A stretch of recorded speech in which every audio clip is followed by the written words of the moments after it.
पता नहीं अब कैसे चलेगा घर का गुजारा। अब तो मुझे कहीं नौकरी भी नहीं मिल रही, जो नौकरी थी वो भी छूट गई। अब काम ही बंद हो गया तो इसमें आपका क्या कसूर जी। नरेश की नौकरी चली गई थी और अब उसे कोई दूसरी नौकरी भी नहीं मिल रही थी। किराया न भरने के कारण अब उसके मकान मालिक ने भी उसे घर से निकाल दिया। अब हम कहाँ जाएंगे जी? अब तो हमारे पास कोई ठिकाना भी नहीं रहा। अब हमें बड़े भैया के घर चलकर रहना होगा। लेकिन क्या जेठानी जी इसके लिए मानेंगी? अगर भैया हमें अपने घर में रहने देते हैं तो क्या ही फर्क पड़ता है, भाभी भी अपने आप मान जाएंगी और मैं जानता हूँ भैया मना नहीं करेंगे। नरेश अपनी पत्नी को लेकर अब अपने बड़े भाई के घर चला जाता है, जहाँ उसका बड़ा भाई तो उसे खुशी खुशी स्वीकार करता है। लेकिन उसकी जेठानी को उनका आना पसंद नहीं आता। फिर एक रोज, भाभी आपने हमारे लिए रोटियां नहीं बनाई क्या?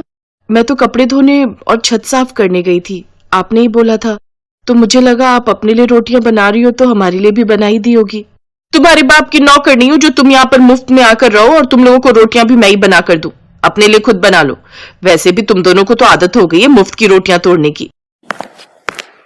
भाभी ये कुछ ज्यादा नहीं हो रहा? आंखें नीचे करके बात करो, समझे?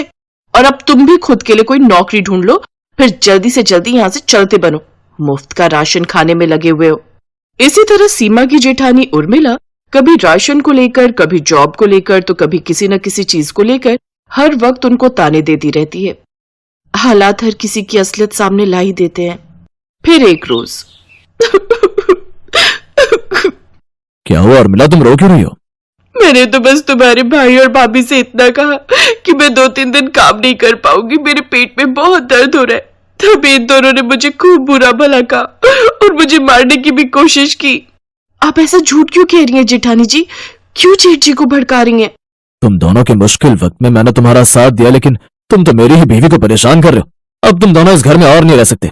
चलो जाओ, निकलो यहाँ से और ढूंढ लो खुद का कोई नया ठिकाना। नरेश का बड़ा भाई अपनी पत्नी के कहने पर उन दोनों को घर से निकाल देता है। वो दोनों चलते चलते जंगल की ओर चल पड़ते हैं। तभी वहां पर एक बूढ़ा आदमी आता है। बड़ी भूख लगी है बेटा, कुछ खाने को मिल जाता तो बड़ा उपकार होता तुम्हारा। उनके पास 2 फल थे जो उन्हें रास्ते में कहीं पड़े मिले थे। भूख तो उन दोनों को भी काफी जोरों की लगी थी, लेकिन उन्होंने अपनी परवाह न करते हुए वो फल उसे खाने को दे दिए। उस फल को खाते ही वो बूढ़ा आदमी एक राजकुमार के भेष में आ जाता है। अरे ये चमत्कार कैसे हुआ? क्या आप कोई जादूगर हो? नहीं, मैं एक जादुई राजकुमार हूँ जो राजलोक से आया हूँ। मैंने देखा तुम दोनों बड़े ही नेक दिल इंसान हो। तुम दोनों को खुद भूख लगी थी, फिर भी तुम दोनों ने अपनी परवाह न करते हुए मुझे वो फल खाने को दिए। मैं अपनी अलौकिक शक्तियों से देख सकता हूँ कि किस तरह तुम पर झूठे इल्जाम लगाकर तुम्हें वहां से निकाला गया है। तुम्हारे साथ भाग्य ने अच्छा नहीं किया, लेकिन अब तुम दोनों की सारी मुश्किलें खत्म हो जाएंगी। लेकिन वो कैसे? ये सुनकर राजकुमार मुस्कुरा देता है और अपनी जादुई शक्तियों से वहां पर एक जादुई महल का घर प्रकट करता है। ये एक जादुई महल का ससुराल है तुम्हारा सीमा। चलो अब तुम दोनों मेरे साथ इस जादुई महल के अंदर चलो। वो दोनों उसके साथ महल के अंदर चले जाते हैं। अब तुम दोनों जादू से जो भी खाना मांगना चाहे मांग सकते हो। साथ ही अपनी सुविधा के अनुसार जो भी चीज चाहिए मांग सकते हो, जैसे कि ए जादुई महल, अभी के अभी इनके लिए सुंदर सुंदर कपड़े पेश किए जाएं। उसके इतना कहते ही वहां पर ढेर सारे सुंदर कपड़े प्रकट हो जाते हैं। अरे वाह, ये तो कमाल हो गया। सच में? अच्छा जादुई महल, हमें भूख लगी है, क्या तुम हमें शाही खाना दे सकते हो? उनके इतना कहते ही वहां पर ढेर सारा शाही खाना प्रकट हो जाता है, जिसे वो सब बड़े मजे से खाते हैं। आपका बहुत बहुत शुक्रिया राजकुमार जी, ये जादुई महल का ससुराल पाकर तो हम धन्य हो गए। इसके बाद वो जादुई राजकुमार उनसे अलविदा लेकर अपने राजलोक वापस चला जाता है। अब सीमा और नरेश खुशी खुशी उस घर में रहते हैं। एक रोज उर्मिला उन दोनों को महंगी गाड़ी में घूमते हुए देख लेती है और उनका पीछा करते हुए जंगल में बने उनके जादुई महल के बाहर पहुंच जाती है, जहां ऐसा ऐशो आराम देख वो जल भुन जाती है और उनके पीछे से उस महल में मिट्टी का तेल डालकर उसमें आग लगा देती है। लेकिन वो महल तो जादुई था, इसलिए उसे कुछ नहीं हुआ। उल्टा उर्मिला खुद ही आग में जलने लगती है। वो जल्दी से वहां से भाग जाती है और सामने बने तालाब में डुबकी लगा देती है। उस रोज जैसे तैसे उसकी जान बच जाती है, लेकिन उस दिन के बाद वो कभी उस जादुई महल की तरफ नहीं आती।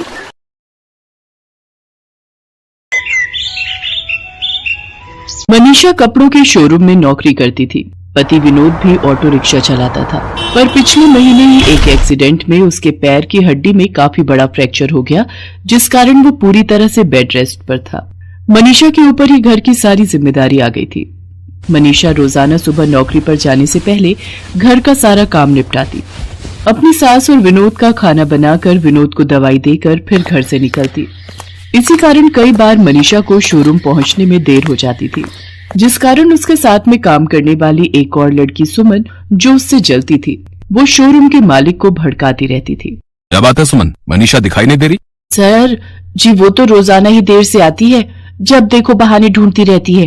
कभी उसका ऑटो रिक्शा खराब हो जाता है, कभी कहती है मेरे पति की तबीयत बिगड़ गई, कभी कहती है ये हो गया वो हो गया, कुछ ना कुछ बहाने लगाती रहती है। वो देखिए आ गई है। नमस्ते सर जी। क्या बात है मनीषा, टाइम देख रही हो? घड़ी में कितना हुआ है? ये कोई टाइम है शोरूम में आने का? है 10 बजे का टाइम है और 10:15 हो रहे हैं। 15 मिनट देर से आई हो तुम। सर जी, मैं 10 बजे तक आ जाती हूँ, बस आज ही लेट हुआ है। सुमन तो कह रही है कि तुम रोजाना ही देर से आती हो। इसका मतलब क्या सुमन झूठ बोल रही है? आज तो मैंने अपनी आंखों से देखा है। अच्छा बहाना बना लेती हो कमियों से बचने का। तुम्हें पता है त्योहार सिर पर है, ग्राहक सुबह सुबह आने शुरू हो जाते हैं। सुमन अकेले कितना संभालेगी? जाओ जाकर काउंटर पर खड़ी हो, और दोपहर का लंच आज तुम्हें सिर्फ 15 मिनट का ही मिलेगा, आधे घंटे का नहीं। मनीषा चुपचाप काउंटर पर जाकर खड़ी हो जाती है और ग्राहकों को कपड़े दिखाने लगती है। सुमन मन ही मन हंस रही थी, क्योंकि मनीषा की डांट पड़ने पर वो बहुत खुश थी। मनीषा सुबह से भूखी थी, क्योंकि घर के कामों में उसे अपने लिए कुछ खाने का समय ही नहीं मिला। वो बेचारी पूरा दिन खड़े होकर काउंटर पर ग्राहकों को देखती रही, और सुमन बार बार बहाने से स्टोर रूम में जाती और कुछ न कुछ खा पीकर फोन पर लग जाती। मनीषा ने पूरा दिन कुछ भी नहीं खाया था, और शाम को भी जब वो घर पहुंची तो घर के कामों में लग गई। उसकी सास कोई भी काम करके राजी नहीं थी, बस सारा दिन बैठी रहती थी। विनोद की देखभाल करने से लेकर शाम का खाना बनाना, बस इसी में मनीषा की जिंदगी सिमट कर रह गई थी। क्या बात है बहू, आज रात की रोटी देने में बहुत देर लगा दी। ला रही हूँ माँ जी, बस दाल को तड़का लगा रही हूँ। तुम्हें पता है मुझे रात की दवाई लेनी होती है। अब तुम इतनी देर से खाना दोगी तो मैं दवाई कब लूंगी? कुछ तो सोचा करो बहू। मनीषा जरा पानी तो देना। जी अभी लाई। ऐसे ही घर और बाहर के कामों में मनीषा की जिंदगी गुजर रही थी, पर एक भयानक मुसीबत मनीषा के सिर पर मंडराने वाली थी, जिससे वो बिल्कुल बेखबर थी। मनीषा अगले दिन शोरूम में पहुंची तो मालिक गुस्से में आग बबूला बैठा था। मनीषा एक बात बताओ, कल हमारे यहाँ शहर के मशहूर रईस देवीलाल की बेटी पूर्णिमा लहंगा खरीदने आई थी। उसने 2 लाख रुपए का लहंगा खरीदा था। उस लहंगे को मैंने तुम्हें कल यही बोला था कि वो फिनिशिंग पर जाएगा, उसे संभाल कर रख देना। हमारे शोरूम में उस लहंगे का एक ही पीस था जो पूर्णिमा जी को पसंद आया था। तुम्हें पता भी है वो लहंगा एक जगह से बुरी तरह फट गया है। सीसीटीवी कैमरे में सबसे आखिर में तुम ही लहंगे को संभालती हुई नजर आ रही हो। शराफत से बता दो कि वो लहंगा फटा कैसे, क्योंकि सबसे आखिर में तुम ही शोरूम से बाहर निकली थी। नहीं सर जी, मैंने लहंगा नहीं फाड़ा, मेरा विश्वास कीजिए। मुझे कुछ नहीं सुनना। मैं तुम्हें शाम 6 बजे तक का समय देता हूँ। या तो तुम ये लहंगा कैसे भी ठीक करके दोगी, या फिर पूरे 2 लाख रुपए तुम मुझे दोगी। मेरा तो नुकसान हो गया ना। अब जाओ यहाँ से और इसे ठीक करके ही लाना, नहीं तो पैसे लेकर आना, वरना कल सुबह पुलिस तुम्हारे घर पहुंचेगी। मनीषा रोती बिलखती रही, पर शोरूम का मालिक उस पर बिल्कुल भी दया नहीं कर रहा था। मनीषा रोती हुई घर लौट रही थी, तभी उसकी नजर सड़क पर एक बूढ़ी औरत पर पड़ती है, जो सड़क पार कर रही थी और गाड़ी उसके सामने आने ही वाली थी। मनीषा झट से उस बूढ़ी औरत को गाड़ी के आगे आने से बचा लेती है। अम्मा संभाल कर, अभी गाड़ी से आपको चोट लग जाती।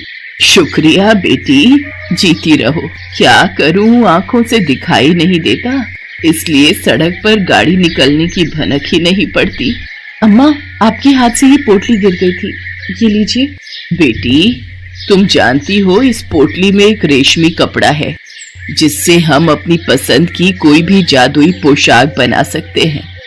किसी जमाने में मैं एक बहुत बड़ी जादूगरनी थी और इस कपड़े की सहायता से बहुत सुंदर सुंदर पोशाक बना लिया करती थी, पर अब उम्र के साथ मेरी आंखें भी कमजोर हो गई हैं और मैं नहीं चाहती कि मेरे बुढ़ापे का फायदा उठाकर कोई इस कपड़े को चुरा कर ले जाए, इसलिए इसे पोटली में बांधकर अपने साथ रखती हूँ।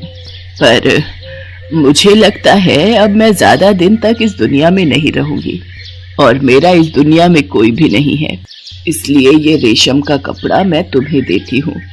इसकी सहायता से तुम कोई भी पोशाक बनाकर बेच सकती हो और अपना खुद का व्यापार कर सकती हो। अम्मा, आज तो आप सचमुच मेरे लिए भगवान का कोई रूप बनकर आई हो। आपने ये कपड़ा देकर मेरी बहुत बड़ी परेशानी को दूर कर दिया। आप मेरे ही साथ क्यों नहीं चलती हो? मैं आपको अपने पास रखना चाहती हूँ। नहीं बेटी, अब मैं उम्र के इस पड़ाव पर हूँ कि मुझे 4 धाम की यात्रा करनी है, इसलिए मैं तो बस प्रभु के चरणों में ही अपने आखिरी दिन गुजारना चाहती हूँ। मनीषा से विदा लेकर वो बूढ़ी औरत वहाँ से चली गई। मनीषा भी उस रेशमी कपड़े को लेकर घर आ गई। वो थोड़ी घबराई हुई थी। उसने चुपचाप अपने कमरे में उस कपड़े को बिछाया और बोली, ऐ जादुई रेशम के कपड़े, मैं जैसा लहंगा चाहती हूँ क्या वो मेरे सामने आ सकता है? देखते ही देखते मनीषा के सामने हूबहू वैसा ही लहंगा आ जाता है जैसा शोरूम से गायब हुआ था। मनीषा खुशी के मारे उछल पड़ती है। उसकी तो मानो सारी परेशानियां दूर हो गई थी। वो अच्छे से उस लहंगे को पैक करती है और शोरूम पर लेकर पहुंचती है। लहंगे को बिल्कुल ठीक हालत में देखकर शोरूम का मालिक हैरान रह जाता है। अब उसके आगे प्रश्न करने का कोई मतलब ही नहीं बनता था। सर जी, मैं आपके शोरूम की नौकरी छोड़ रही हूँ। जहाँ पर विश्वास न हो ऐसी जगह पर काम करने का कोई फायदा नहीं है, मुझे माफ कीजिएगा। मनीषा नौकरी छोड़कर घर आ जाती है। मनीषा ने रेशम के कपड़े की सहायता से सुंदर सुंदर जादुई लहंगे बनाकर शहर की बड़ी दुकानों पर बेचने शुरू कर दिए। लहंगे देखने में बहुत सुंदर थे, इसलिए वो ग्राहकों को बहुत पसंद आने लगे। अब तो शहर में ही क्या, आसपास के बड़े शहरों में भी मनीषा के लहंगे बिकने लगे। ये देखकर उसकी सास और पति बहुत खुश थे। मनीषा ने उन्हें उस रेशम के कपड़े के बारे में सच्चाई बता दी थी। जिस शोरूम पर मनीषा नौकरी करती थी, उसके मालिक को सच्चाई का पता चल गया था कि सुमन ही असली गुनहगार है।